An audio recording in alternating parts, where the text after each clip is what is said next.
Buildings remember things people forget.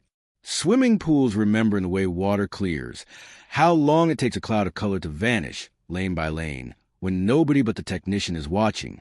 Silas Broom had spent 26 years learning to read that particular memory inside the Marchetti Memorial Natatorium, a 1958 public indoor pool built for a mid-sized city's recreation department.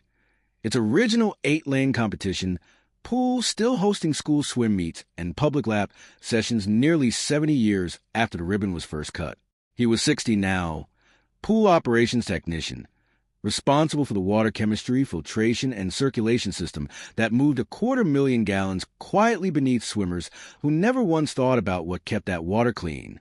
He had learned to trust that quiet work from a man named Otis Vance, who had kept the Marchetti's water for 23 years before him and who believed, without needing to argue the point, that a pool circulation was the one thing in the whole building that could be measured honestly, drop by drop, if you were willing to watch it long enough.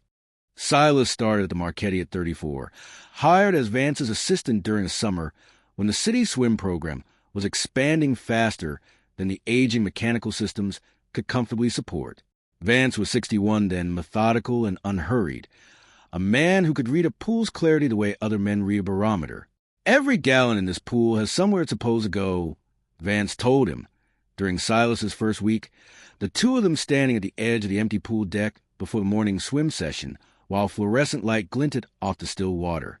Supply jets push it out, return grates pull it back, the filter cleans it, and the whole cycle repeats, lane by lane, all day and all night.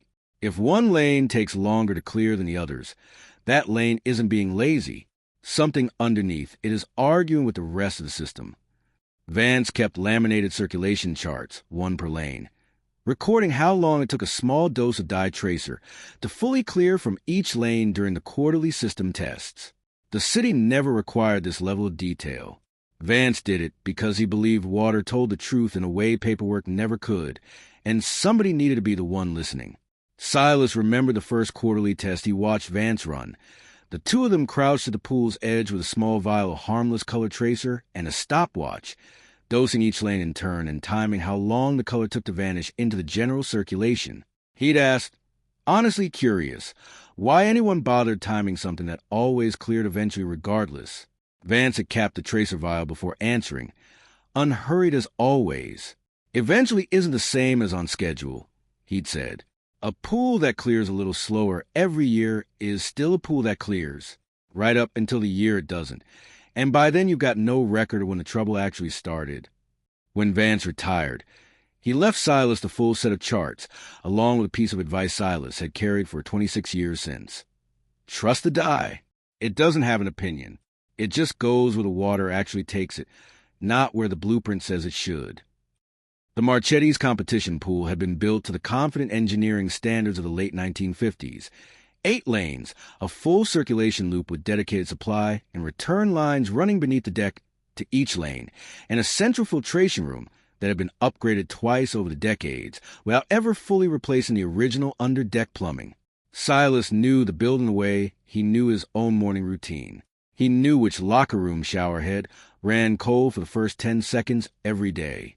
He knew the exact hour the pool deck's tile grew slick with condensation during winter swim meets. He knew the low hum of the filtration room at 3 different speeds, one for each pump stage, and could tell from the next room over which stage had just kicked in. And he knew, better than anyone alive, that Lane 6 had never cleared dye tracer as fast as its 7 neighbors. It wasn't dramatic.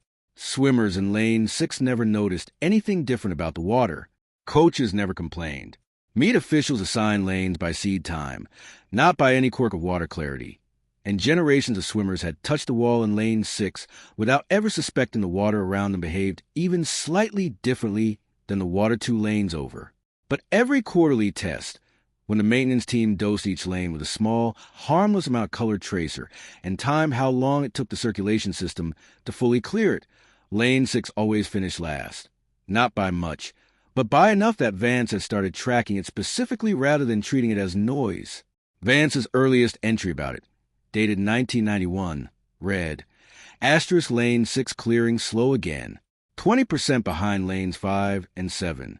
Intake rate checked, return jets checked, Nothing different.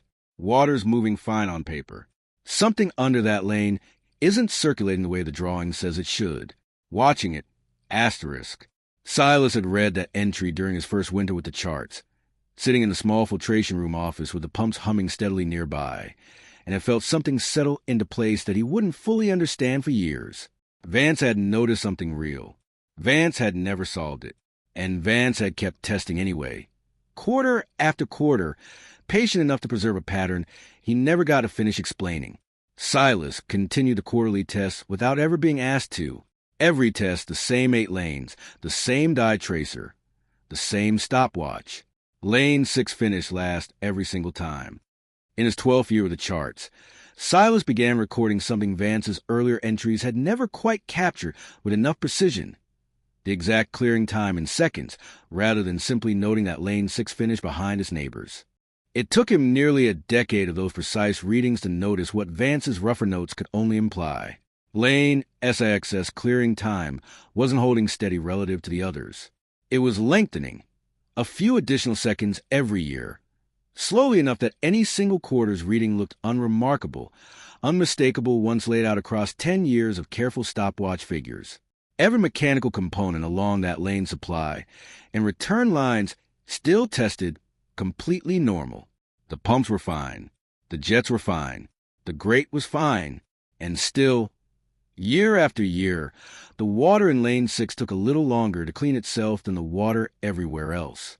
He sat with that realization one evening in the filtration room, the pool deck dark and empty beyond the door, the pumps cycling down for the night in their familiar descending hum. Vance's oldest chart open beside his own decade of stopwatch readings. 2 men, 1 lane.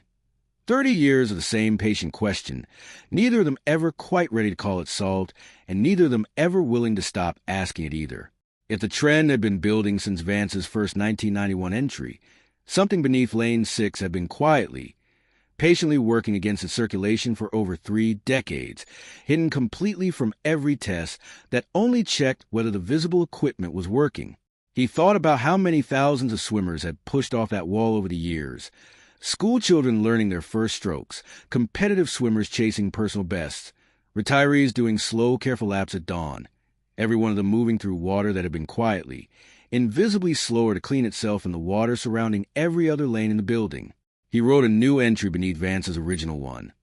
In the same plain hand, asterisk 10 years of precise clearing times confirm lane 6 is not stable relative to its neighbors. The gap is widening, slowly, consistently. Every component tests normal, 'cause still unknown. Continuing to measure, asterisk. He underlined continuing. It felt like the only honest word available to him. Silas had a theory, in his 16th year, that the cause might be a partially calcified return grate. Mineral buildup narrowing the grate's effective opening at lane 6 just enough to slow the water's return path without fully blocking it. The kind of gradual scaling that could easily hide behind a grate that still looked clean on visual inspection. He spent the better part of summer removing and acid cleaning lane SXS return grate down to bare metal, replacing gaskets, confirming with a flow meter that the grate now passed water at exactly the rate the original specification called for, convinced he had finally found something a thorough cleaning could permanently fix. The next quarterly test told him otherwise. Lane 6 finish last again, at almost exactly the clearing time his 10-year trend predicted for that year, as though the freshly cleaned grate had made no difference whatsoever, because it hadn't. Whatever was slowing that lane circulation wasn't at the grate. It was somewhere further down the return line, in the trench beneath the deck that nobody had opened since the pool was built. He had been wrong. He wrote it plainly in the chart, in the same unembellished style Vance had taught him without ever meaning to teach a lesson. Asterisk return grate theory. Ruled out. Full cleaning and gasket replacement completed. Clearing time unchanged, on trend. The restriction is downstream of the grate. Back to unexplained. Asterisk. It bothered him more than most of his wrong guesses did. He had wanted the grate to be the answer, visible, cleanable, a summer's labor and a closed question. Being wrong meant the cause lived somewhere in a buried trench beneath 250,000 gallons of water, in a section of the building nobody had reason to open in nearly 70 years. The manifold replacement announcement arrived in his 22nd year. The Recreation Department secured funding to replace the pool's aging main circulation manifold. New supply piping throughout, installed to the same underdeck trench system the original 1958 lines had used, without individually re-verifying each lane's connection against anything beyond the master schematic. The project was described accurately as long overdue. The manifold itself had grown fragile with age, and nobody argued the investment wasn't worth making. Silas read the project brief and felt an old unease sharpen. New piping run to the same unexamined trench meant whatever had been quietly working against Lane 6 for over 30 years would simply be sealed behind modern infrastructure, inherited rather than investigated. For the working life of the new system, he brought Vance's laminated charts, along with his own decade of precise clearing times, to the mechanical contractor overseeing the manifold replacement. The contractor, a capable and straightforward man named Osei Cording, reviewed the original 1958 piping schematics against Silas's data at a folding table set up beside the pool deck. Lane has excess supply and return lines are identical in size and routing to every other lane on this drawing, Cording said, tracing the schematic with one finger. If there were a real restriction, I'd expect the flow numbers to show it, and they don't. Every component tests within spec. My honest read is a minor quirk in how the die test happens to get read at that particular lane. New manifold, fresh piping throughout. This should be a non-issue going forward regardless of what's been causing it. I already ruled out the grate, Silas said. Cleaned it, replaced the gaskets, confirmed flow with a meter. The clearing time didn't move. Whatever this is, it's not at the grate, and it's not a reading error. I've run the same stopwatch test the same way for 22 years. The gap has been getting worse the whole time. New pipe through the same trench doesn't fix a restriction. It just buries it under something more expensive. Cording considered that, and to his credit, didn't dismiss it outright. I don't have another explanation for a widening trend like that, but a schematic that matches every lane exactly doesn't give me grounds to treat one trench section differently in the installation plan. The project scope is a manifold, not an open trench excavation without a documented cause. It was a reasonable position, and Silas didn't have an engineering credential to argue against it. What he had was 30 years of a widening gap that had survived a full grate replacement, and a growing conviction that a schematic showing identical pipe sizes wasn't the same as confirming the actual trench matched that schematic anymore. Silas didn't sleep well through the weeks that followed. He kept circling back to a question he couldn't put down. What if Cording was right, and 30 years of careful stopwatch readings amounted to nothing more than an ordinary quirk in how one lane happened to test, a pattern he and Vance, between them, had slowly turned into a mystery through nothing but 2 careers of stubborn measurement? He had wanted for years for the widening gap to mean something real. Wanting it to matter wasn't the same as it actually matching. He pulled Vance's 1991 chart out one more evening and reread the entry on the filtration room's single desk lamp. Asterisk something under that lane isn't circulating the way the drawing says it should. Watching it, asterisk. Vance had never known the cause either. He had simply kept testing, quarter after quarter, trusting that the pattern was worth preserving even without an explanation attached. Silas had inherited that trust without ever fully testing whether it could stand against a clean schematic and a reasonable contractor's timeline. He didn't have the cause confirmed. But not having it hadn't stopped Vance from writing the first entry in 1991, and it wasn't a reason for Silas to stop now. Not with new piping about to be run through a trench his own decade of numbers said was hiding something. He requested, at his own initiative, a single day with a pipeline inspection specialist before the trench excavation for the new manifold began. Not to delay the project, he made clear only to look inside the existing return line at Lane 6, while the old piping was still accessible before demolition. The specialist was a woman named Priya Anand, who assessed aging underground utility lines using small robotic inspection cameras.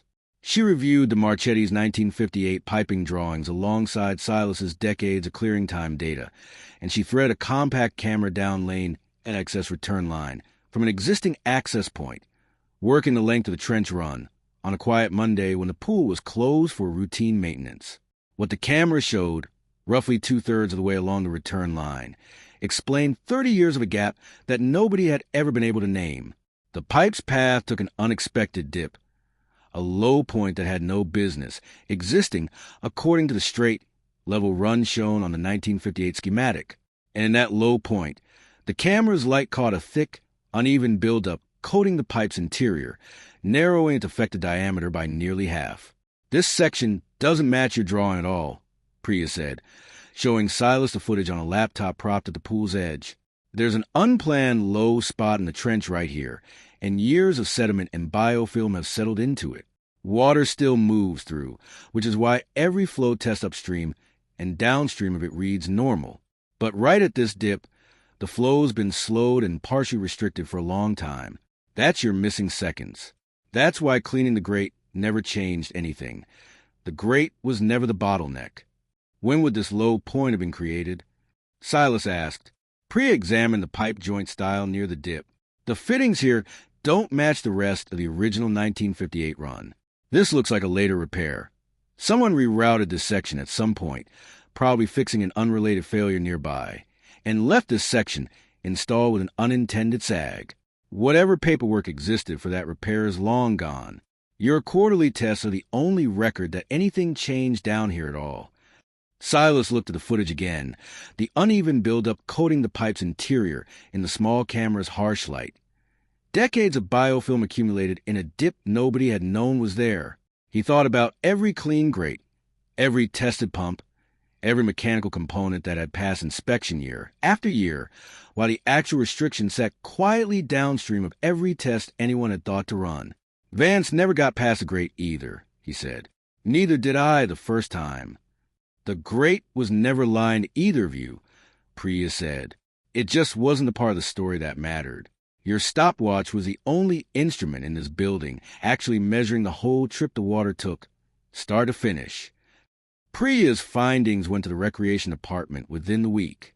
Osei Cording reviewed the inspection footage personally and called Silas afterward. "You were right to push for this," Cording said. "The schematic told the truth about what was supposed to be down there. It just never occurred to anyone that an old repair might have left something different in its place. If we'd run new manifold piping through that same trench without looking, we have sealed a partially restricted biofilm line low point behind brand new infrastructure for another 60 years. The project was revised. The unplanned low point was excavated, the buildup cleared, and a return line rerouted along a properly level path before any new manifold piping went in. The rest of the circulation system replacement proceeded afterward, built through a trench that finally matched what the drawings had always claimed it should be.